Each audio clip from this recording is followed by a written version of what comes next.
శివాయ గురవే నమః. శ్రీవల్లభాసమాశ్లిష్టం దశహస్తం గజాననం గణనాథమహం వందే సర్వసిద్ధిప్రదాయకం.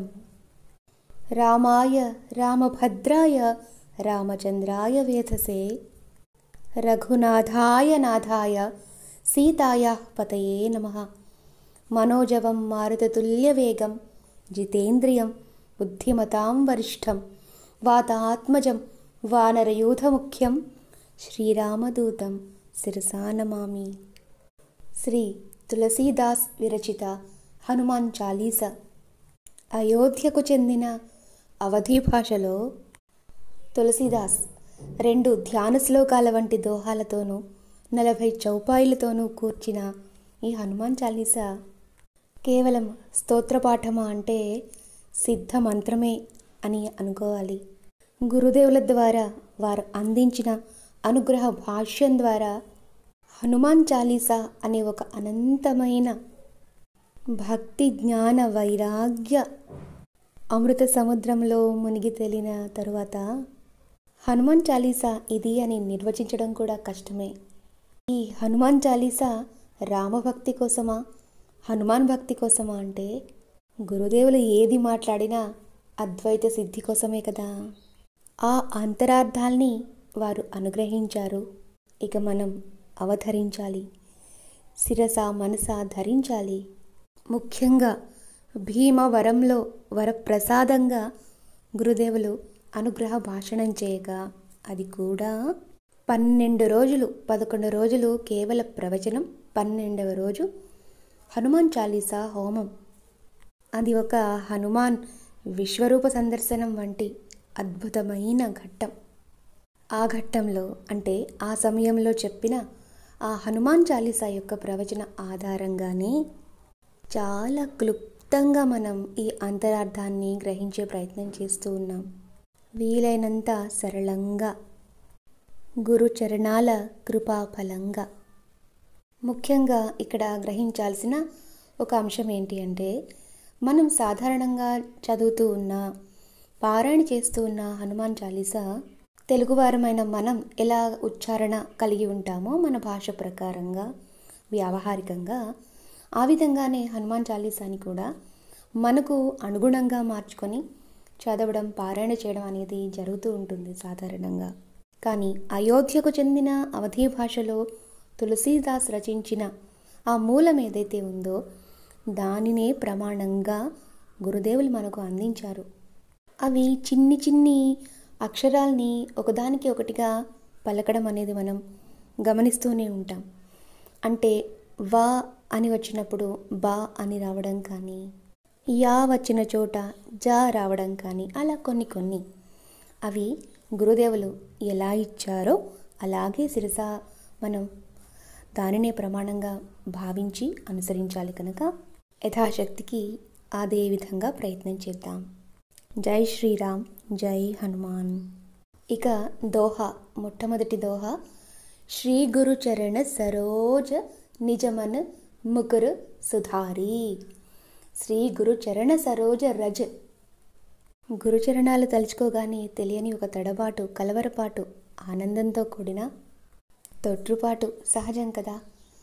అందుకే శ్రీ గురు చరణ సరోజ రజ్ అంటే శ్రీ గురువు యొక్క పాద పద్మములు ఉన్నాయి కదా, ఆ పాద పద్మల్లోని ధూళి, రజము అంటే పుప్పొడి, దానిని తీసుకొని నిజమన్న ముకరు సుధారి.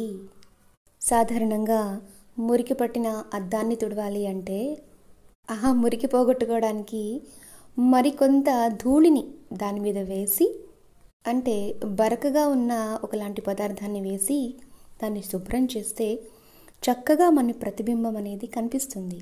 మరి మన మనస్సు అనే హృదయానికి, ఈ అద్దానికి అదే ప్రక్రియ వర్తిస్తుంది. కనుక మన మనస్సు నిర్మలంగా ఉంచుకోవాలి అంటే గురు చరణ సరోజ రజం ఏదైతే ఉందో, గురు పాద ధూళి ఏదైతే ఉందో అంతకన్నా పరమమైనది నాకు మరేదీ లేదు అన్న భావనతోనే మన మనస్సు శుద్ధమవుతుంది, నిర్మలమవుతుంది. అదే చెప్తున్న తులసీదాస్, నిజమన్న ముకురు సుధారి. ముకురు అంటే అద్దం. నా మనసును నేను ఇదిగో గురు పాదధూళితో శుభ్రం చేసుకుంటున్నాను. ఇక అందులో ప్రతిబింబిస్తాడు పరమాత్మ అని తెలియచేస్తూ ఉన్నారు. ఇక్కడ తులసీదాస్ గురువుని కూడా మనం స్మరించుకుంటే, నరహరి అనే పేరు గల మహాత్ముడు తులసీదాస్ గురువు మనకు గురువే. ఆపై భరణవు రఘుభర విమల జసు జోదాయక ఫలచారి. మనం వరణవు అని చదివేస్తూ ఉంటాము, అది భరణవు రఘుభర విమల జసు జోదాయక ఫలచారి. ఇక్కడ భరణవు అంటే వర్ణవు, వర్ణిస్తున్నాను. ఎవరిని? రఘువర విమల జసు, ఆ రఘువరుని శ్రీరాముని యొక్క విమల యశస్సును నేను వర్ణిస్తున్నాను. ఆయన చరిత్ర ఎంతో నిర్మలమైనది, పవిత్రమైనది. అది జోదాయక ఫలచారి. ఆ నిర్మలమైన స్వామి చరిత్ర ఏదైతే ఉందో దానిని కీర్తించడం వలన, అంటే శ్రీరాముని సంకీర్తన వలన, రామచరిత్రను అంటే రామాయణాన్ని స్మరించిన పుణ్యం వలన ఆ పుణ్యం మనకు ఏది కోరితే అది ఇస్తుందట. అంతేకాదు ఫలచారి, 4 రకాల ఫలాల్ని ఇస్తుంది. అంటే ధర్మ అర్థ కామ మోక్షాలు 4ంటిని అది ప్రసాదిస్తుంది. అటువంటిదయ్యా రాముని విమల చరిత్ర అని చెప్తూ 2వ దోహాలో, బుద్ధిహీన తను జానికే సుమిరౌ పవన కుమార్ బల బుద్ధి విద్యా దేహు మోహి హరహు కలేస బికార్.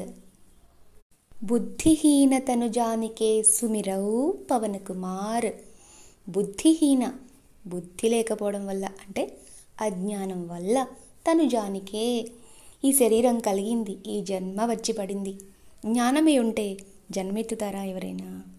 అందుకే నేను ఇప్పుడు స్మరిస్తున్నాను పవన కుమారుణ్ణి, ఆ హనుమత్ స్వామిని స్మరిస్తున్నాను. సుమిరౌ పవన కుమార్, ఆ పవన కుమారుణ్ణి స్మరిస్తే చాలయ్యా. బల బుద్ధి విద్య దేహు మోహి.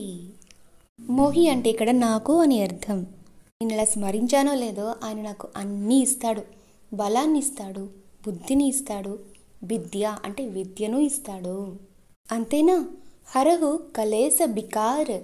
హరహు హరించి వేస్తాడు. దేన్ని? కలేస. కలేస అంటే ఇక్కడ క్లేశములు అంటే కష్టములు. ఇంకా బికార్, వికారములు కూడా. ఇక్కడ వికారములు అంటే ఈ పుట్టుట గిట్టుట అనే జననం మరణ పరంపర ఏదో ఉందో ఆ వికారాన్ని తొలగిస్తాడు, అంటే పరాన్ని ఇస్తాడు. దానికి ముందు ఇహానికి కావలసిన బలము బుద్ధి విద్య అవన్నీ కూడా నాకు ఇవ్వాలని ప్రసాదించమని నేను పవన కుమారుణ్ణి స్మరించాను, స్మరిస్తూనే ఉంటాను అంటూ ధ్యానంలో నిమగ్నమైపోయిన తరువాత మొట్టమొదటి చౌపాయిలో జయ హనుమాన్ అని స్టార్ట్ చేశాడు. జయ హనుమాన్ జ్ఞాన గుణసాగర జయ కపీసతిహు లోక ఉజాగర. శ్రీకారం చుట్టడం అంటాం కదా, ఏది ప్రారంభించినా శ్రీ అని ప్రారంభించినట్టుగానే జయ అని కూడా ప్రారంభం చేస్తుంటారు కదా. జయ అనేది చాలా గొప్ప శబ్దమట. ఇక్కడ కూడా జయ హనుమాన్ అని ప్రారంభించాడు తులసీదాస్. అంటే మంగళకరమైన శబ్దంతో ప్రారంభించడమే కాదు, జయ హనుమాన్ అంటేట ఆయనే జయించాలి, నా హృదయంలో జయించాలి, నా హృదయంలో మరేమీ లేనంతగా ఆయన ఒక్కడే నిండిపోవాలి, ఆయనే జయించి తీరాలి, నా హృదయం అంతా హనుమాన్మయం కావాలి అనడానికే జయ హనుమాన్ జ్ఞానగుణ సాగర్. గురుస్వరూపుడైన ఆ హనుమాన్ జ్ఞానగుణ సాగర్ అంటే జ్ఞాన గుణాలకు ఆయన సముద్రం వలె ఉన్నాడు. అనంతమైన అపారమైన హద్దులు లేని అన్లిమిటెడ్ జ్ఞానం గల గురుస్వరూపమైన ఆ హనుమాన్ నా హృదయంలో జయించుగాక, నా మనసంతా నిండిపోవుగాక అంటూ జయ కపీసతిహు లోక ఉజాగర్. మళ్ళా జయము జయము కపీస అంటూ, కపీస అంటే ఈశ అనే శబ్దం ఏం చెప్తోంది? అన్నిటికన్నా శ్రేష్టమైనది అని కదా. ఈశత్వం ఎవరికి ఉంటుంది? ఈశ్వరునికే ఉంటుంది. అటువంటి ఈశ్వర స్వరూపమైన హనుమంతుడు కపుల్లో ఉన్నప్పటికీ కూడా ఆయన అక్కడ కూడా ఈశ్వర విభూతిగానే ఉన్నాడు. రుద్రాంశ అయిన ఆ కపీసుడు తిహులోక ఉజాగర. ఉజాగర అంటే వ్యాపించడం. తిహులోక ఉజాగర, 3 లోకాల్లోనూ కూడా ఆ ఈశ్వరుడు, ఇక్కడ కపీశ్వరుడైన ఆ హనుమంతుడు, ఆ రుద్రరూపుడు 3 లోకాల్లోనూ వ్యాపించి ఉన్న పరమాత్మయే అని తెలియచేస్తున్నారు. ఓ కపీస, నీకు జయమగుగాక, నీవు ముల్లోకాల్లో వ్యాపించి ఉన్నావయ్యా అని ప్రార్థిస్తూ, ఇదంతా నేరుగా ఆ హనుమత్ స్వామినే చేస్తున్న ప్రార్థన కదా, స్తుతి స్తోత్రం కదా. అందుకే ఆయన్నే పిలుస్తున్నట్టుగా, ఆయనతో సంభాషిస్తున్నట్టుగానే ఈ హనుమాన్ చాలీసా అంతా కొనసాగుతుంది కదా. అందుకే రామదూత అతులిత బలధామ, హే రామదూత అతులిత బలధామ. రామదూత అనే నామం కన్నా మరొక నామం ఇంత ఇష్టమైనది లేదట ఆ రామదూతకి. రామ కలిసి ఉంది కదా మరి అక్కడ. అందుకు రామనామం తగిలితేనే చాలు పులకించిపోయే హనుమాన్కి తన నామానికి రామనామం కలిస్తే ఇంకెంత పరవశించిపోతాడో. అటువంటి ఓ రామదూత అతులిత బలధామ, నీ బలం ఒక ధామం, అంటే బలానికి నీవే ఒక ధామమై ఉన్నావు, ఆశ్రయమై ఉన్నావు స్వామి. అది అతులితం, దేనితోనూ పోల్చలేనిది, తూచలేనిది, అసామాన్యమైనది నీ బలం. సాటిలేని అటువంటి బలానికి ఒక నివాస స్థానంగా ఉన్న రామదూత, అంజనిపుత్ర పవనసుత నామా. అంజన్యాదేవికి పుత్రుడైన ఓ ఆంజనేయ, పవనసుత, ఆ పవనునికి అంటే వాయుదేవునికి కూడా సుతుడవు, కుమారుడవు అనే నామా పేరుగల హనుమా. మహావీర విక్రమ బజరంగి, మహావీర విక్రమ బజరంగి. మహావీరుడు కదా హనుమాన్. విక్రమ బజరంగి, విక్రమం అంటే అన్నింటినీ మించిపోవడం. స్వామి పరాక్రమం ఎంతటిదో బాల్యంలోనూ సూర్యుని వద్దకు ఎగిరినప్పుడే మనకు అర్థమైపోయింది కదా. అంటే భూమి నుండి ఆకాశం వరకు విక్రమించాడు, పరాక్రమించాడు.